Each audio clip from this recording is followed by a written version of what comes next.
Whenever you're ready, you can go ahead and begin. Okay. Well, you're going to begin by listening to Mozart's Symphony No. 40, the first movement. So just sit and listen, please.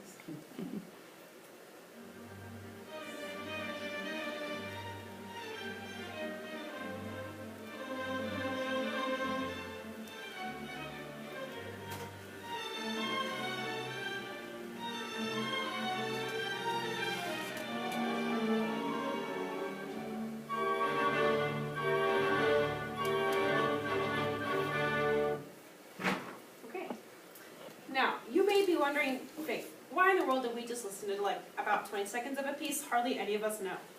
But did you realize that for those 20 seconds, we heard about 50-ish people who put almost their entire life's work towards making music so that those who would listen, us, would enjoy it tremendously? All of those musicians went through an extensive amount of training, more than likely since their childhood, to be able to play their instrument at a professional level. However, less and less people are becoming musicians because the opportunity in schools is being taken away. This is why schools should require their students to learn a musical instrument for at least 2 years when they are younger. There are many benefits that go along with learning an instrument at a younger age, such as improving skills in other areas of learning, along with physical benefits, and schools are the best way for a child to access a music program.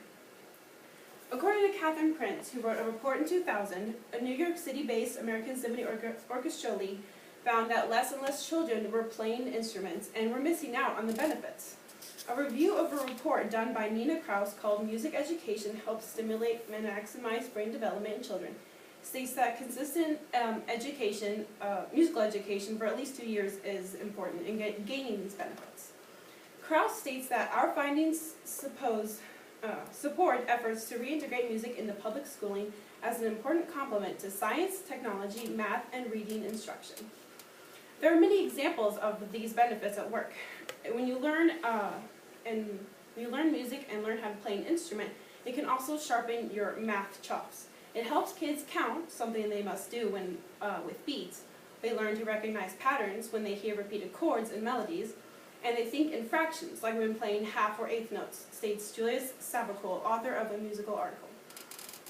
Kids also learn discipline and practice when they keep to a daily schedule of practicing every day. And it even helps in their daily lives. So for example, at home, it can help them with their chores if they learn to keep with a schedule and learn the discipline, or at school with their homework. There are also physical benefits that go along besides just mental benefits. According to Besson and his co-workers who work at universities in psychology, pianists, they did a study and they found that pianists have gain more swiftness in their fingers and their arms in both of their hands, and violins gain it in their left hands because of how you hold it and the fingerings. And parts of your brain also grow because of this. If you look at the handout I gave you, there's a darker part on the brain, that's called your corpus callosum, which is a band of nerve fibers that connects the two hemispheres of your brain. And they found that in musicians, that part of your brain is bigger than non-musicians, which they think is because of efficient hemispheric transfer, using both parts of your brain. Besson states, playing music not only requires to produce sounds, but also to listen to sounds. Results of many experiments in the neuroscience of music have shown that musicians are particularly sensitive to the acoustic structure of sounds, for example, like timbre or frequency. Since researchers are learning more about the benefits learning to play an instrument can have, schools can follow by helping young children. They can begin with music education in first grade. For example, with handbells. Many schools do this. It teaches the kids to learn to match the colors of the handbells to the notes, and then they learn the rhythms with counting. Then they move up and do recorders in 4th grade. Eventually, like 5th through 8th, they move to actual instruments. Schools should also offer lessons, whether they're group or private. The school itself should offer lessons, or they have an outside contacts come in, which is common. Like I know in Higginsville, they have a music lesson director come in and help teach them every week. And being part of, like, taking lessons, especially in a group, it helps people feel like they're more part of a team and they enjoy playing music with people their own age. Young kids can also get discouraged easily, but there are three easy things you can do to keep them from getting discouraged. You can keep your sessions short, like for younger kids, about 15 to 20 minutes is better, and then for when they get older, like about half an hour to 45 minutes, maybe even an hour, with breaks in between. And you can also motivate what they're working on, like ask them, can you show me what you're working on, because it'll give them more motivation to actually want to show you and impress you with their skills that they're working on.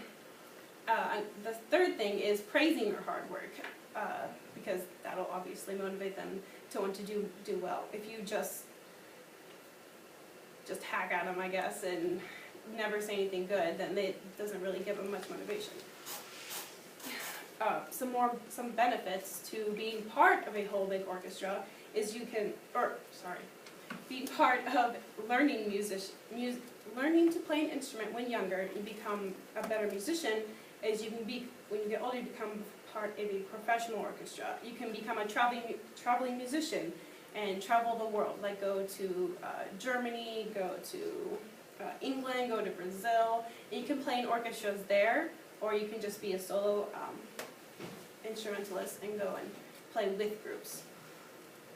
Now, you may be wondering what you can do since you aren't part of a school administrative board.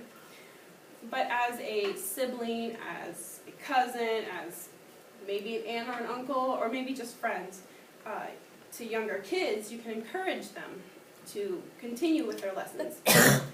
A good instrument for them to start out with is piano, because of the range, is such a large range, and it teaches them both clefs, treble, and bass, and it does not require long arms or fingers in order to play most of the pieces. You can also start an instrument yourself. Our brains are still developing at the age we're at, so it's not too late to gain these benefits. There are instructional videos or books online or at music stores you can go to and work on it yourself. I personally started piano lessons 3 years ago, and whenever I'm like practicing in a practice room or something, and somebody asks me how long have you been playing for, and I say, oh, it's only been 3 years. They're usually surprised about like the level I'm at, because I think being older helps, because you just like learn faster, and you would really be surprised like the difference of like weekly practice can make in just three short years. So, as you can see, schools are the best way for a child to acquire access to a music program.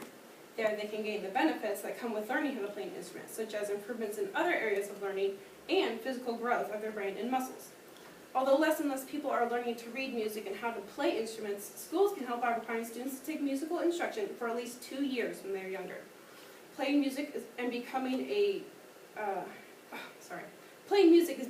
dying act, but you can help change it. All it takes is one small step in the right direction. Okay. Thank you very much. Give a round of applause. And what we're